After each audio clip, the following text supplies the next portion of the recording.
Hi there, my name is Dr. Katie Saint, and this video is about ABA concepts. I'm going to go over some of the core principles that we use in ABA therapy in hopes that you can apply them outside of therapy as well. So I'm going to share my screen.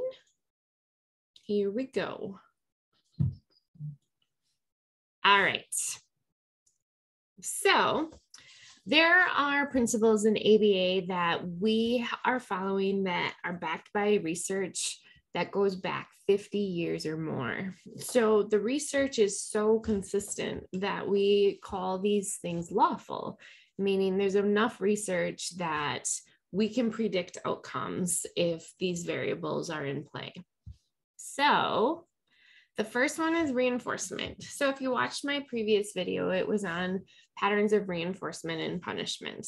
This is really foundational to how we change behavior.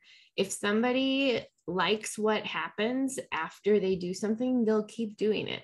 This is something we unconsciously do all the time. Nobody can escape being shaped by this principle.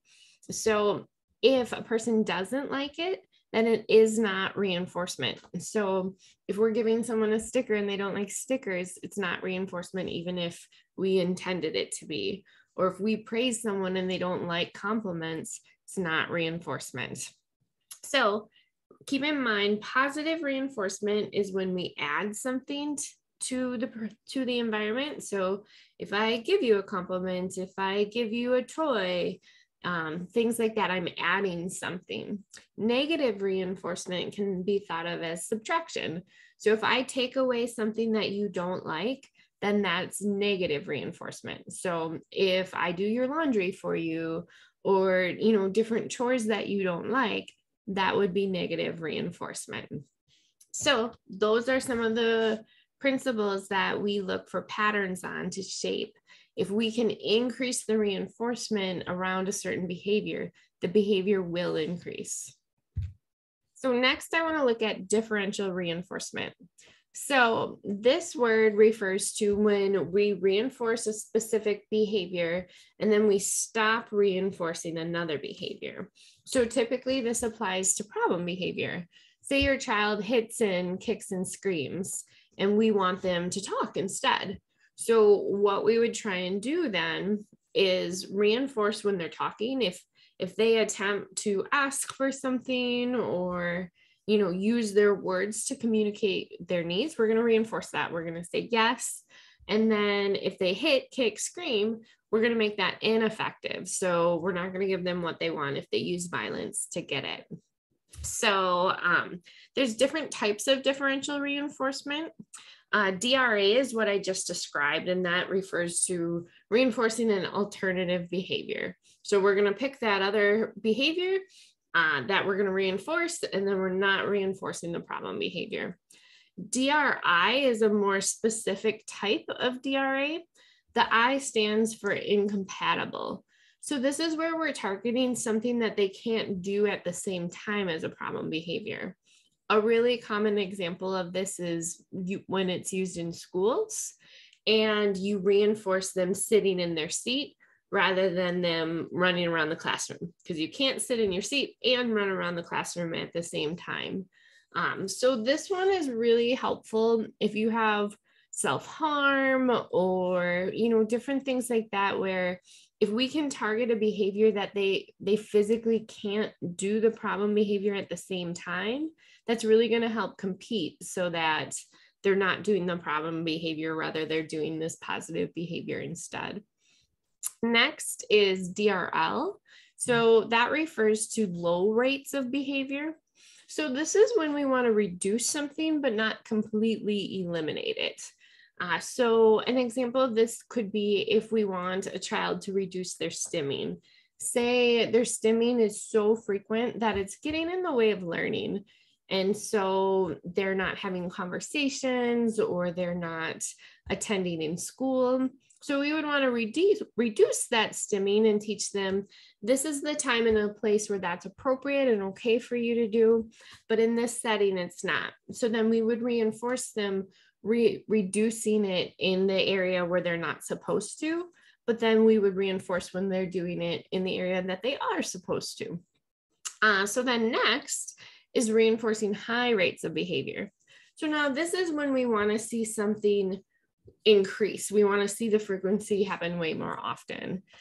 So that would mean if you do something at a certain rate, you get reinforcement. So if you pee on the toilet 3 times in one day, you get reinforcement. Or if you use your full sentence enough times in the day, you get the reinforcement. But if you don't meet that minimum criteria of whatever number you set, then you did not earn the reward. So these are just different methods that you can use to reinforce behavior that have been proven to be really effective at shaping the behavior we want to see more of. So next is the term functional match. This is super important. When we're trying to get rid of a behavior, we want to pick a behavior to replace it that serves the same function. So every behavior under the sun serves a purpose. Everybody does things for a reason. Your child's not hitting for no reason at all. That's doing something for them. So part of our investigation in ABA is, why are they doing that? What are they getting out of it? So once we figure that out, we can pick an appropriate behavior that doesn't cause problems for them, that helps them socially, academically, all of that kind of stuff. So we want the match to fit so that it sticks, because if I try to give you a replacement behavior and it doesn't serve the same function at all, you're going to be like, what the heck? I don't want to do that. It's not going to stick. So when we're thinking about escape behavior, if we have a functional match behavior, we're going to teach the child appropriate ways to escape, asking for a break, or, targeting different things like that serve the same purpose, but are not hurting people or disruptive, things like that.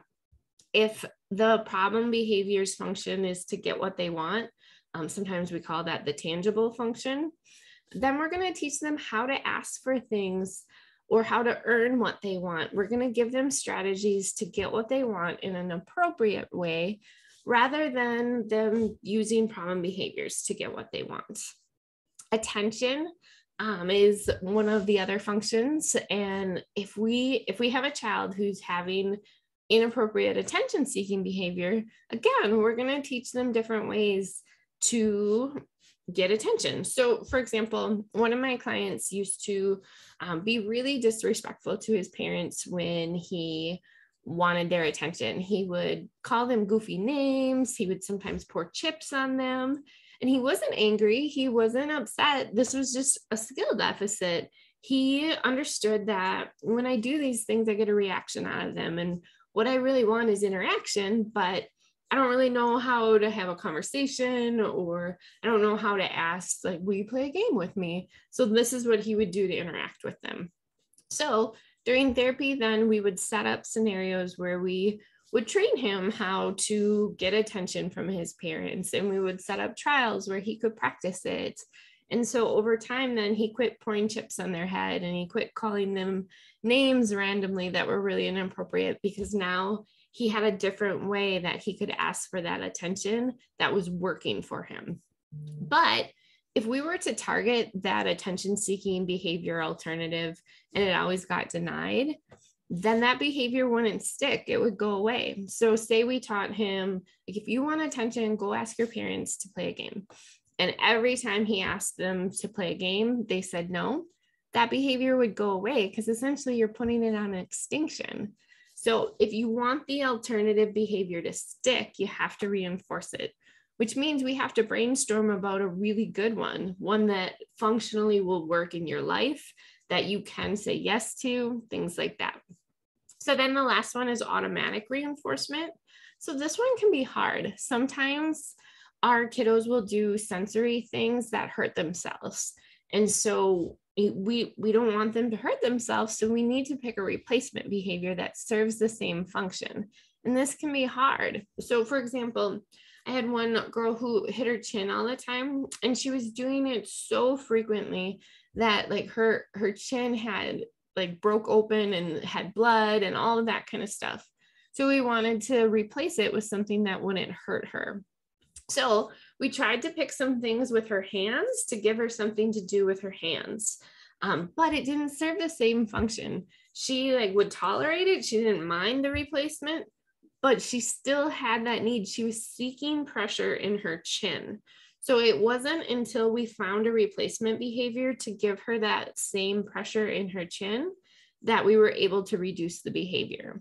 So you're going to run into that a lot with sensory problems, where if you can't match it functionally, if it's not the same, it's going to be hard to make it stick. And that's hard because sometimes our kiddos can't communicate what they're getting out of it. So it sometimes requires us to try a few different things to see if that sticks and to see if that's something that does serve the same purpose.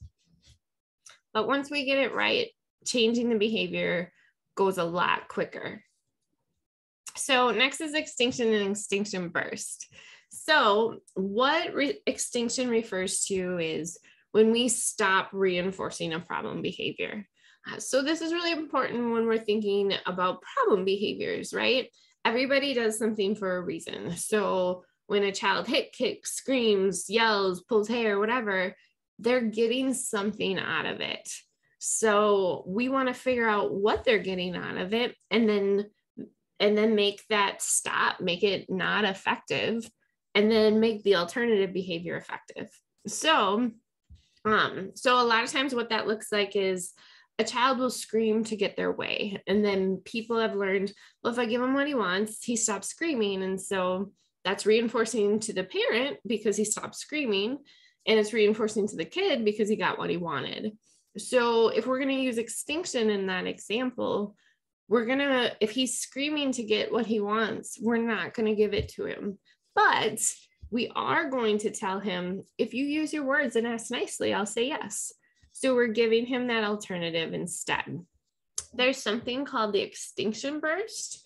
And what this is when a behavior no longer gets reinforced, sometimes people will increase their problem behavior to get it. So say I'm hitting to get what I want, and then extinction starts, it stops working.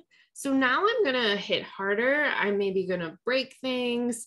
I'm going to up the ante a little bit because I'm like, wait, why isn't this not working? Maybe I just need to try a little harder and see if that'll be effective. So if this happens, know that it's common, it's normal, and that's the testing period before it goes away. But the good thing about extinction bursts is they actually can be prevented by reinforcing the alternative behavior. So this research goes back really far, and it's actually something I replicated with my thesis, where we pick a replacement behavior that serves the same function and we reinforce it really, really well, really heavily. Then the extinction burst doesn't happen at all. So that's why that functional replacement behavior is really important. We can prevent things from getting worse if we're really good about reinforcing that alternative behavior. So chaining is the next procedure. This is huge. When you have a big goal and it's super overwhelming, if you break it into smaller steps, it's so much more achievable. You know, like if you want to run a marathon today and you like just go out and try running 26 miles, you're going to be like, that was horrible. And you're going to feel so defeated because you didn't even come close to 26 miles and you felt like death, you know? And so if we use a chaining procedure, we're going to break things down into smaller steps. So you don't run at all. Well, then we're going to go outside and we're going to run for 5 minutes, you know, and then we're going to walk for 5 more or something like that. And then we're going to slowly build it up. You know, when we break things into smaller steps, it's achievable and it's not so overwhelming. And then you feel like you're accomplishing something. Like each step that you master then feels good rather than feeling like a failure the whole time when you're trying to run that 26 miles. So, a common example in ABA therapy where we're using chaining is just morning routines. You know, like a lot of our kids are not independent in their morning routines. And so We make checklists and we break them into smaller steps. And then once they complete a chain, we give reinforcement, or, we let them be independent in the first step, and then we help a ton with the previous steps after, so chaining can be tailored to exactly what the child needs. There's a lot of big goals that are just so huge and so overwhelming. If we don't break them into smaller steps, it just doesn't feel achievable. So if you're struggling with a certain goal, or if your child isn't mastering a skill, maybe look at if we can break it into smaller steps. This can really help. Next is shaping. So this kind of goes together with the last one, in that we're reinforcing approximations. So you're going to see this a ton when we're teaching language. A lot of times when kids first start, they are just making sounds. And so they're not talking fully. They're not using sentences or words. So when somebody says "coo" for cookie, we give them the cookie. We count that, because we want the child to learn that my words got me something. So we're going to accept that bottom line of whatever they're capable of. And once they make the connection that when I say "coo," I get a cookie, we're going to target developing that a little bit more. Pretty soon, maybe they can say "cooey." So it's a little closer. It's 2 syllables now. And so now that's going to be the bottom line of what we accept. We'll no longer accept "coo." Now we only accept "cooey." And so we're a little bit closer. And so we're accepting that new approximation that they are capable of. So one thing that's really important with shaping procedures is that the whole team knows what the bottom line is. Because if I'm accepting "coo" and you're accepting "cooey," we have some confusion happening then. So the child might be like, what the heck? When I talk to her, I get a cookie for "coo," but when I talk to her, it's not good enough. So it's really helpful in reducing anxiety and confusion if everyone's on the same page with what they're accepting. The more that we can have repetitions and practicing this, the quicker the child learns the skills. So it's really valuable to get everyone on the same page with the same standards. Next is motivating operations. So a lot of times we run into our kiddos not being motivated. Like maybe you felt some of that same frustration where you're like, he's capable, he just doesn't want to do it. So motivating operations is something we do to analyze why they're motivated or unmotivated. So there's something called establishing operations and abolishing motivating operations. And so what that means is there's certain things that are going to really increase your motivation, and there's some things that are going to wreck it. So maybe your therapy team has talked to you about saving a reward only for when your child earns it. This is tapping into motivating operations. Because if your child has full access to their reward whenever they want it, and then I tell you, you cannot have this unless you do this really hard thing, they're going to be like, screw you, I'm going to wait you out because as soon as you leave, I can get it for nothing. So their motivation isn't there because they can get that thing without working. So we want to pick reinforcers that they don't have full access to. Otherwise, they're not going to be motivated. So satiation and deprivation is the 2 terms we use to kind of evaluate that. Like, are they satiated in this reward? So that happens sometimes. Say we pick a reward for a child and it's really effective, but we've been using it for 3 weeks now. So they're kind of satiated on it. Like they've had it a lot. And so it's not that motivating anymore. We need to switch it up. Some of our kids, we need a new reward for every day or every week. They get satiated quickly. So the motivation reduces. So same with deprivation. Say they have limited access to it. Suddenly that's super motivating, that the value of it as a reinforcer really increased because they only get it just a little bit. So there's also 3 different types of motivating operations that affects motivation. There's something called a surrogate motivating operation. And this refers to when you associate something together. So if I associate you with my best friend, I'm going to be motivated to talk to you. I'm going to like you. I'm going to, want to spend time with you. My motivation increases to talk to you because I've associated you with my best friend. So when we're looking at our clients or our kids on like, what do they associate together? That can tap into their motivation. Sometimes this works against us. If they associate the grocery store with something really punishing, say they went there and it was a horrible experience, now the grocery store is associated with something negative. So their motivation to go there is really low. So the research shows that people with autism actually make associations quicker because their hippocampus, the part of your brain that stores memories, is actually more active. They have a stronger hippocampus than the average person. And they have a more active amygdala, which is your fight or flight response. So they make these memories and they really stick. So if it's a bad experience, they have that powerful association.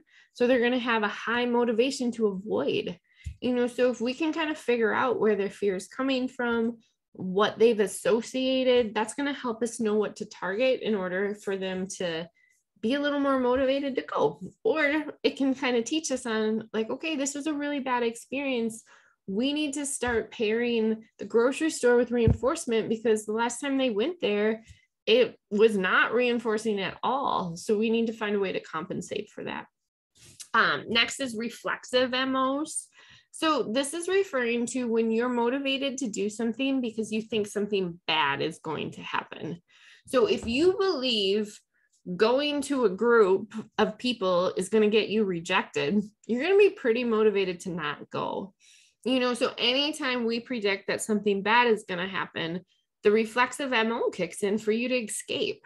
So if we're looking at our child's mind and their situation and we're looking at their anxiety, like they might be pretty motivated to escape some situations because they don't think good things will happen. They think bad, punishing things will happen. So their motivation to escape is high.